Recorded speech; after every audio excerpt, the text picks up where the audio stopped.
এইসব চরিত্রের সঙ্গে পরিচয় নেই এমন বাঙালি কমই আছে। এদের সাক্ষাৎ পাওয়া যায় দুটি আশ্চর্য বই ও একটি আশ্চর্য গল্পে।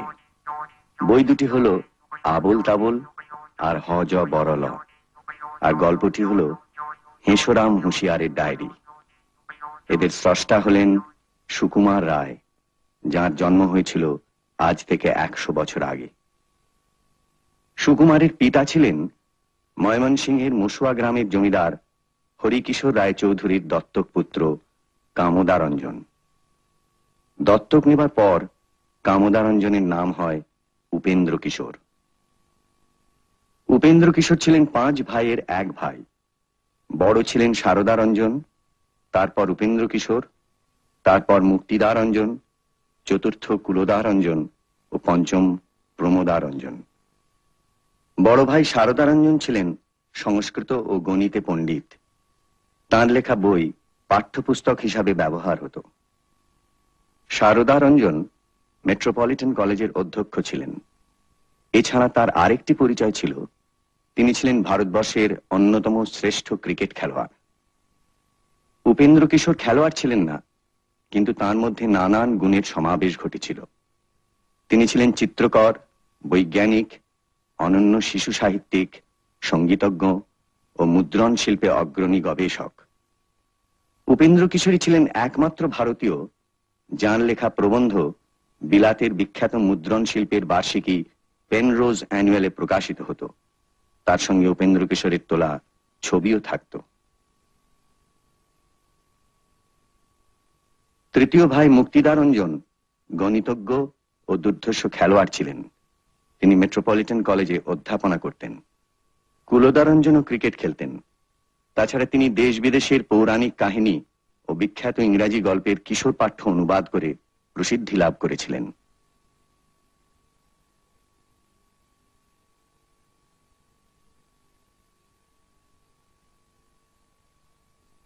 প্রমোদারঞ্জন সরকারি জরিপ বিভাগে কাজ করতেন।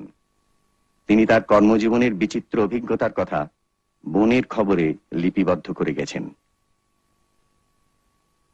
এই 5 ভাইয়ের মধ্যে 3 ভাই উপেন্দ্র কিশোর, কুলদারঞ্জন ও প্রমোদারঞ্জন ব্রাহ্ম ধর্ম গ্রহণ করেন। তা সত্ত্বেও 5 ভাইয়ের মধ্যে সৌহার্দ্য চিরকাল অটুট ছিল। ব্রাহ্ম সমাজের নেতৃস্থানীয় স্বাধীন চেতা দ্বারকানাথ গঙ্গোপাধ্যায়ের কন্যা বিধুমুখীকে উপেন্দ্র কিশোর বিবাহ করেন। ততদিনে উপেন্দ্র কিশোর মুসুয়া থেকে কলকাতায় চলে এসে রয়েছেন 13 নম্বর কর্নওয়ালি স্ট্রিটে। উপেন্দ্র কিশোর ছিলেন 6টি সন্তানের জনক। এদের মধ্যে বড় ছিলেন কন্যা সুখলতা, তারপর সুকুমার, তারপর বোন পুণ্যলতা, চতুর্থ সুবিনয়, পঞ্চম শান্তিলতা ও সর্বকনিষ্ঠ সুবিমল। সিটি স্কুল থেকে এন্ট্রান্স পাশ করে সুকুমার প্রেসিডেন্সি কলেজ থেকে পদার্থ বিজ্ঞান ও রসায়নের ডাবল অনার্স নিয়ে বিএসসি পাশ করেন। তার অধ্যাপকদের মধ্যে ছিলেন রাসায়নিক আচার্য প্রফুল্লচন্দ্র রায়। সেই সময় রায় পরিবার থাকতেন সুকিয়া স্ট্রিটে। কলেজে থাকতেই সুকুমার একটি সংস্থার প্রতিষ্ঠা করেন, যার নাম দেয়া হয় ননসেন্স ক্লাব। এই ননসেন্স ক্লাবের একটি হাতে লেখা পত্রিকা ছিল, যার নাম 32.5 ভাজা।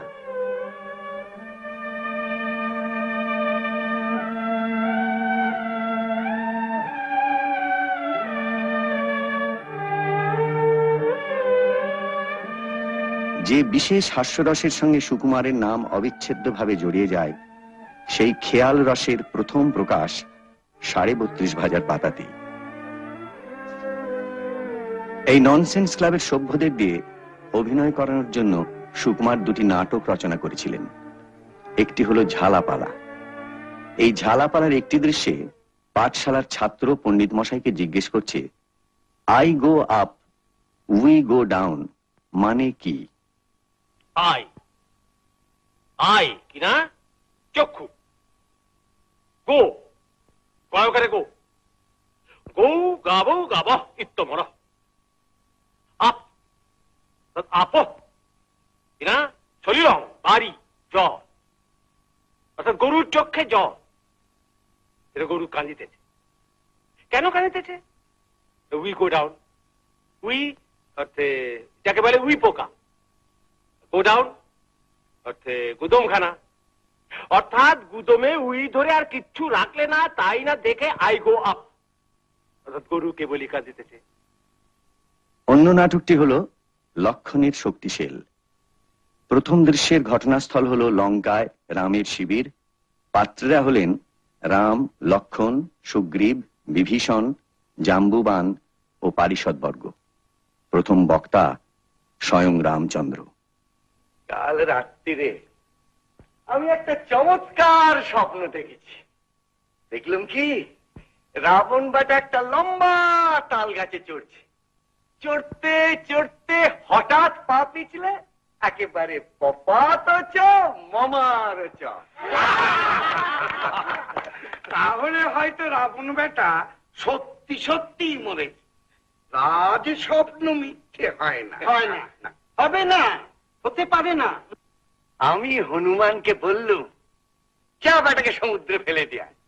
হনুমান এসে বলল কি, ফেলবারও দরকার হলো না, সে একেবারে মরে গেছে। একদম মরে গেছে।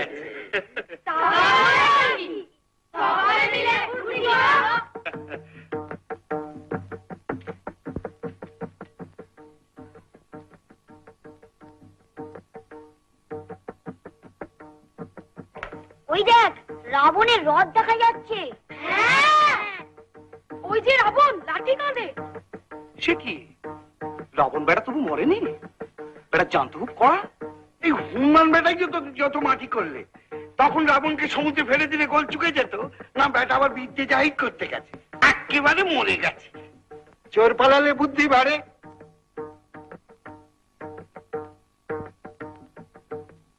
এ দুধ, খবর কি? আগে আমি এইমাত্র আসছি। ব্যাস, মস্ত খবর দিয়েছ আর কি। এইমাত্র আসছে তো ফেলতে হবে। আজ কি ঘটলো না ঘটলো সব ভালো করে গুছিয়ে বলো। আগে আমি ছান টান সেরেই পুঁইশাক চচ্চড়ি আর কুমড়ো ছেচকি দিয়ে 4টি ভাত খেয়ে অমনি বেরিয়েছিল। যদিও পাজিতে আজকে কুষ্মাণ্ড ভক্ষণ নিষেধ লিখেছে, কিন্তু কি হলো জানেন তো, আমার কুমড়োটা পচে যাচ্ছে কিনা। বাজে বকিস, কাজের কথা বল। খেয়ে উঠে 2-3 ঘন্টা জিরিয়ে ওইখানে গিয়ে দেখি কি খুব ঢাকঢোল বাজছে।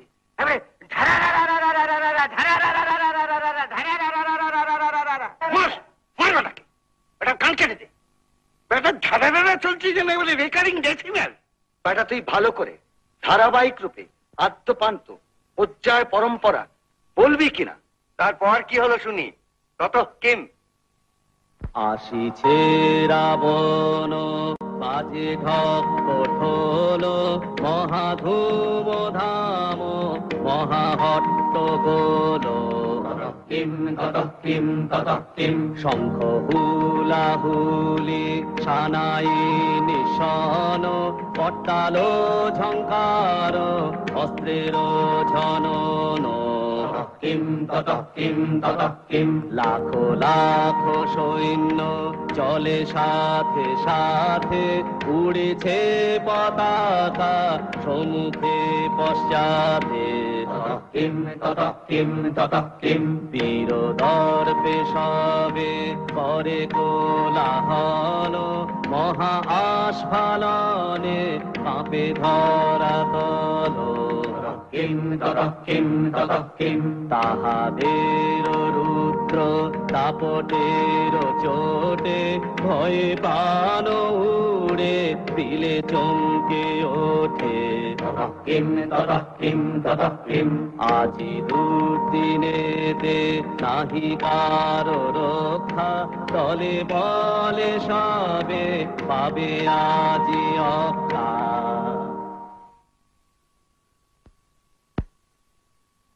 1895 খ্রিস্টাব্দে উপেন্দ্র কিশোর তার নিজের নামে একটি মুদ্রণ প্রতিষ্ঠানের পত্তন করেন। পরে এই প্রতিষ্ঠানের নাম হয় U Ray and sons. Upendra Kishore নিজে কখনো বিদেশে যাননি, কিন্তু সুকুমার যাতে বিলেতে গিয়ে ফটোগ্রাফি ও মুদ্রণের কাজ শিখে আসতে পারে এই বিষয়ে তাঁর আগ্রহ ছিল। 1911 খ্রিস্টাব্দে 23 বছর বয়সে গুরুপ্রসন্ন বৃত্তি নিয়ে সুকুমার ইংল্যান্ড যাত্রা করেন। তিনি প্রথমে লন্ডনে যান। London county council school of photo engraving and লিথোগ্রাফিতে 1 বছর শিক্ষা লাভের পর ম্যানচেস্টারে যান।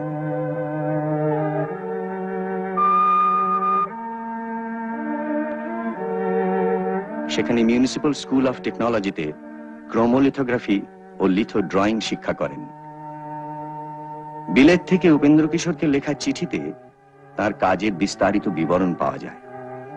উপেন্দ্র কিশোরের পুত্র হিসেবে তার শিক্ষার পথ যে অনেকটা সহজ হয়ে গিয়েছিল এ খবরও চিঠিতে জানা যায়। এই সময়ই 1912 সালে রবীন্দ্রনাথ গীতাঞ্জলির ইংরাজি অনুবাদ সঙ্গে করে লন্ডনে আসেন। রবীন্দ্রনাথ ছিলেন উপেন্দ্র কিশোরের সমসাময়িক ও বন্ধুস্থানীয়। ইংল্যান্ডে তখন বাঙালি ছাত্রদের মধ্যে অনেকেই ছিলেন যারা রবীন্দ্রনাথের ভক্ত ও অনুরাগী। তার মধ্যে সুকুমার ছিলেন অন্যতম। এছাড়া ছিলেন রামানন্দ চট্টোপাধ্যায়ের জ্যেষ্ঠ পুত্র কেদারনাথ, আনন্দমোহন বসুর কনিষ্ঠ পুত্র অরবিন্দ, কালীমোহন ঘোষ ও প্রশান্ত চন্দ্র মহলানবিশ। সেই সময় সুকুমার একটি সভায় রবীন্দ্রনাথ সম্বন্ধে ইংরাজিতে একটি প্রবন্ধ পাঠ করেন। এই প্রবন্ধ বিলাতের বিখ্যাত কোয়েস্ট পত্রিকায় প্রকাশিত হয়। রবীন্দ্রনাথের কবি মানসের সঙ্গে ইংরাজদের প্রথম পরিচয় ঘটিয়ে দেয় এই প্রবন্ধ।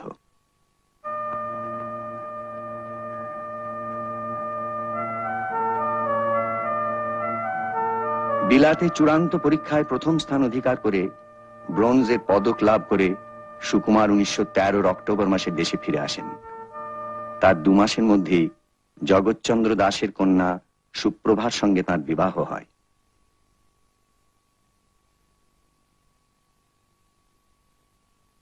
সুকুমার যখন বিলেতে, তখনই উপেন্দ্র কিশোর 1913 বৈশাখে সন্দেশ নামে শিশুদের জন্য একটি মাসিক পত্রিকার পত্তন করেন।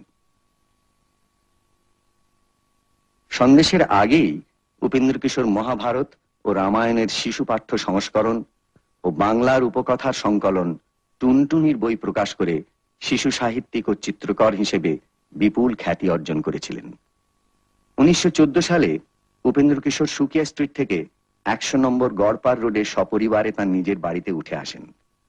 এই বাড়ির সামনের অংশে ছিল মুদ্রণ কার্যের যাবতীয় ব্যবস্থা, আর পিছনের দক্ষিণ অংশে ছিল বসত বাটি। দুঃখের বিষয়, সন্দেশ প্রকাশের 2 বছরের মধ্যেই উপেন্দ্র কিশোর পরলোক গমন করেন। কিন্তু এই 2 বছরে তিনি সন্দেশকে ছবি, গল্পে ও প্রবন্ধে ভরপুর করে রেখেছিলেন।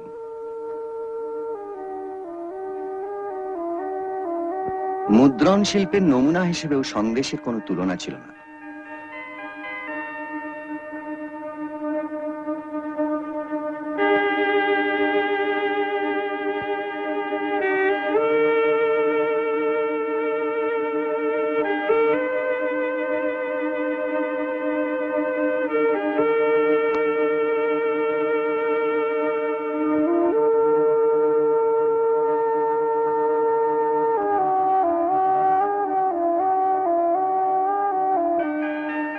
পিতার মৃত্যুর পর সন্দেশের সমস্ত ভার সুকুমার গ্রহণ করেন।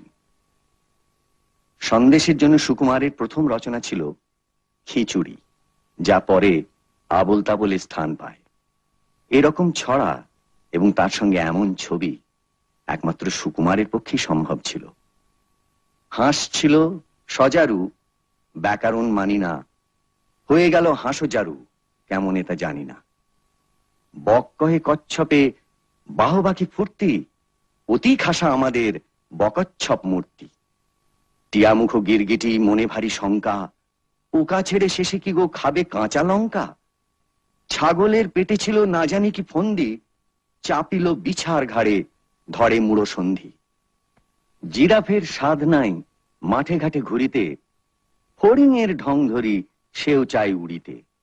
গরু বলে, আমারেও ধরিল কি ওরোগে, মোর পিছে লাগে কেন হতভাগা মোরগে।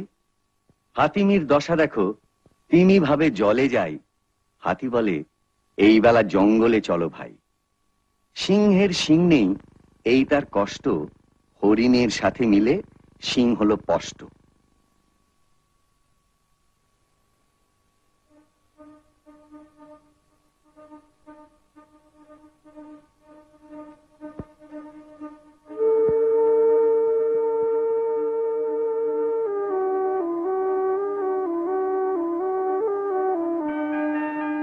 সন্দেশের যে উচ্চ আদর্শ উপেন্দ্র কিশোর প্রতিষ্ঠা করেছিলেন, সুকুমারের আমলে তার কিছুমাত্র বিচ্যুতি ঘটেনি।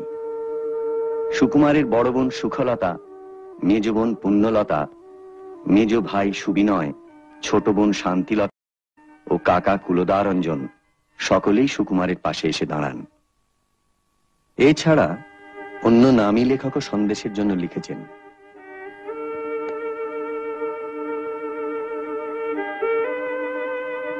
তবে অধিকাংশ ছবি এবং রচনাই ছিল সুকুমারের নিজের।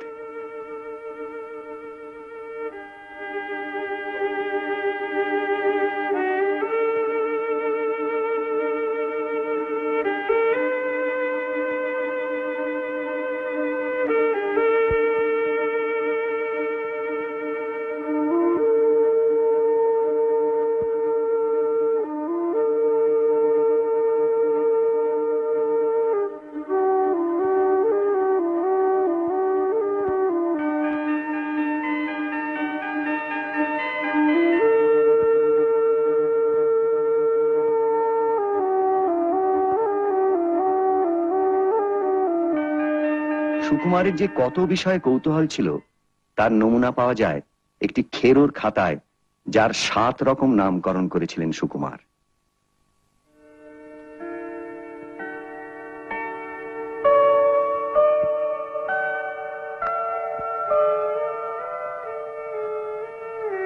এই বিচিত্র খাতা নানান দিক দিয়ে সুকুমারের পরিচয় বহন করে।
সন্দেশের বাইরেও সুকুমারের কাজ ছিল।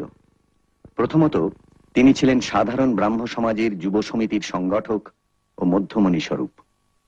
রবীন্দ্রনাথকে সাধারণ ব্রাহ্ম সমাজের মাননীয় সভ্য হিসেবে নির্বাচন করা হবে কি না, তাই নিয়ে সমাজের প্রবীণ কর্তৃপক্ষদের সঙ্গে তরুণদের একটা বিবাদের সৃষ্টি হয়। সুকুমার ও তাঁর অন্তরঙ্গ বন্ধু প্রশান্ত চন্দ্র মহলানবিশ এই ব্যাপারে কর্তৃপক্ষদের বিরুদ্ধে জেহাদ ঘোষণা করেন। প্রশান্ত চন্দ্র এ বিষয়ে একটি পুস্তিকা রচনা করেন, যাতে তিনি নানান যুক্তির সাহায্যে প্রমাণ করেন কেন রবীন্দ্রনাথকে নির্বাচন করা উচিত। অবশেষে গণভোটে তরুণদেরই জয় হয়। সমাজ ছাড়াও সুকুমারের একটি বড় কাজ ছিল। 1915 সালে তিনি একটি সংস্থার পত্তন করেন। এর বাংলা নাম মন্ডা সম্মিলন, ইংরেজি মানডে ক্লাব। সুকুমারের ব্যক্তিত্বের আকর্ষণে অনেক প্রতিভাবান তরুণ এই ক্লাবের সভ্য হন।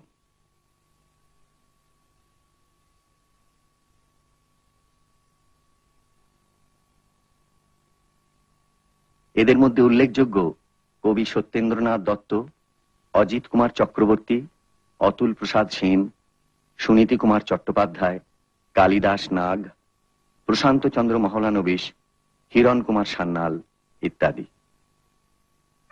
এই ক্লাবের আমন্ত্রণপত্র সুকুমার নিজেই রচনা করতেন এবং ছাপা হতো ইউ রায় অ্যান্ড সন্সে।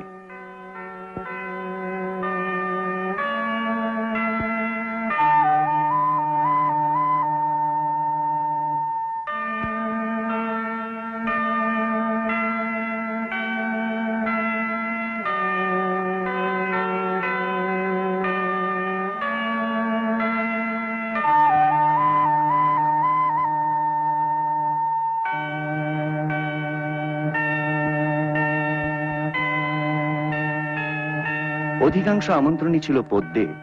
তার মধ্যে একটির উদাহরণ দেয়া যেতে পারে। সম্পাদক বেয়াকুব কোথা যে দিয়েছে ডুব, এদিকেতে হায় হায় ক্লাবটি তো যায় যায়, তাই বলি সোমবারে মদগৃহে গড়পারে দিলে সবে পদধূলি ক্লাবটিরে ঠেলে তুলি, রকমারি পুঁথি যত নিজ নিজ রুচি মতো আনিবেন সাথে সবে, কিছু কিছু পাঠ হবে, করজোড়ে বারবার নিবেদিছে সুকুমার। ক্লাবের কর্মসূচি থেকে জানা যায় এখানে নানা রকম গুরুগম্ভীর বিষয় নিয়ে আলোচনা হতো। কাব্য, সাহিত্য, দর্শন, শিল্পকলা, রাজনীতি কোনোটাই বাদ পড়ত না। কবি সত্যেন্দ্রনাথ দত্ত আমাদের শান্তিনিকেতনের সুরে আমাদের মন্ডা সম্মিলন নামে একটি গান রচনা করেন। সত্যেন্দ্রনাথ বলেছেন, মোদের গানের বিপুল বেগে পাড়া আঁতকে ওঠে জেগে, ঢিল ছুঁড়িতে শুরু করে বেজায় রেগে মেগে, মোদের নাচ যদি পায় তবে কি যে হয় শোনো তা সবে, নাগবাসুকির ঘাড় খচে যায় হয় ভূমিকম্পন। এই সময়ই সুকুমার বড়দের জন্য দুটি নাটক রচনা করেন। একটি হলো চলচ্চিত্র চঞ্চরী, অন্যটি হলো শব্দকল্পদ্রুম।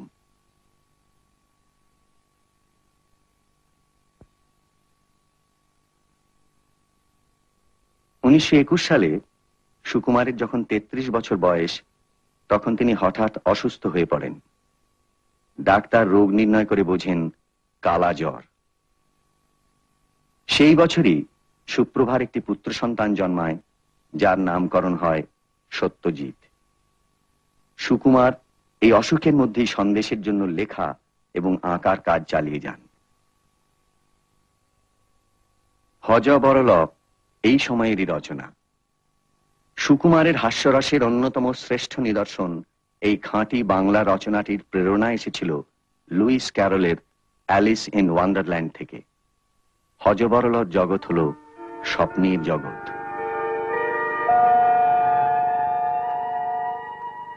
তোমার ওজন কত? জানি না।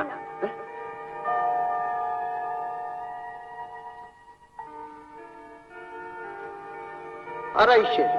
সে কি, পটলা রজনী তো 21। সে আমার চাইতে 1.5 বছরের ছোট। তোমাদের হিসেব অন্যরকম। লিখে নাও, ওজন 2.5, বয়স 37। আমার বয়স হচ্ছে 8 বছর 3 মাস, বলে কিনা 37।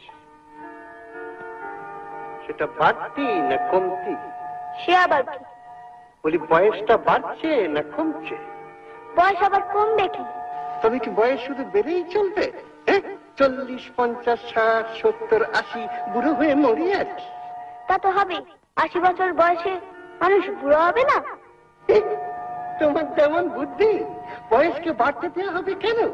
যেমন বয়স 40-এ পড়বে, তারপরে 41, 42, 43 হবে না, তখন 39, 38, 37 এমনি করে কমতে থাকবে।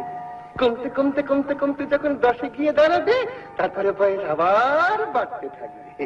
আমার তো বয়স কতবার বেড়েছে, কমেছে, কমেছে, বেড়েছে। এখন তো আমার বয়স তারও। 1922 সালে অশোকের মধ্যেই সুকুমার ফেলো of the royal photographic society নির্বাচিত হন। 1923-এ প্রকাশিত হয় ছোটদের জন্য পদ্যে লেখা ব্রাহ্ম সমাজের ইতিহাস, অতীতের ছবি। সুকুমারের অবস্থা তখন খারাপের দিকে, কিন্তু লেখার বিরতি নেই।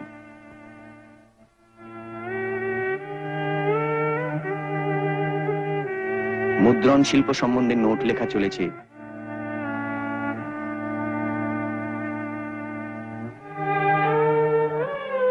একটি খসড়া খাতায় বর্ণমালা তত্ত্ব নামে একটি অনুপ্রাস কেন্দ্রিক কাব্য টুকরো টুকরো ভাবে লেখা হয়ে চলেছে।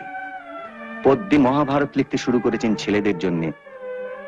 একবার সোদপুরে হাওয়া বদল করতে গিয়ে সূর্যাস্তে গঙ্গার একটি রঙিন ছবি এঁকেছেন।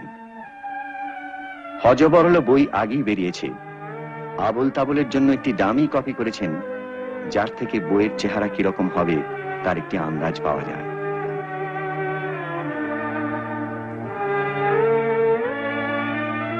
বইয়ের রঙিন মলাটও আঁকা হয়ে গেছে। ছাপা অবস্থায় আবোল তাবোল সুকুমার দেখে যেতে পারেননি। আবোল তাবোলের শেষ কবিতায় তিনি স্পষ্টই বুঝিয়ে দিয়েছিলেন যে তিনি আর বেশি দিন ইহজগতে নেই। এতে তিনি বলেছেন, আজকে দাদা যাবার আগে বলবো যা মোর চিত্তে লাগে, নাই বা তাহার অর্থ হোক, নাই বা বুঝুক বেবাক লোক, আপনাকে আজ আপন হতে ভাসিয়ে দিলাম খেয়াল স্রোতে, ছুটলে কথা থামায় কে, আজকে ঠেকায় আমায় কে।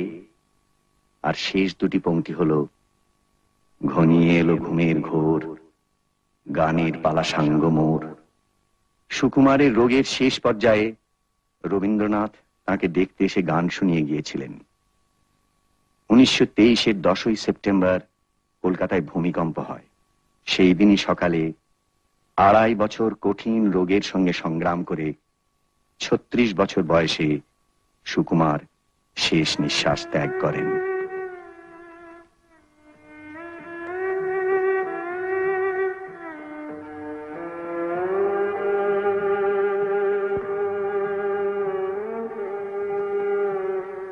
সুকুমারের মৃত্যু সংবাদ পেয়ে রবীন্দ্রনাথ শান্তিনিকেতনে একটি ভাষণ দেন। তাতে তিনি বলেন, আমি অনেক মৃত্যু দেখেছি, কিন্তু এই অল্প বয়স্ক যুবকের মতো অল্পকালের আয়ুটিকে নিয়ে মৃত্যুর সামনে দাঁড়িয়ে এমন নিষ্ঠার সঙ্গে অমৃতময় পুরুষকে অর্ঘ্যদান করতে প্রায় আর কাউকে দেখিনি। মৃত্যুর দ্বারের কাছে দাঁড়িয়ে অসীম জীবনের জয়গান তিনি গাইলেন। তাঁর রোগশয্যার পাশে বসে সেই গানের সুরটিতে আমার চিত্ত পূর্ণ হয়েছে।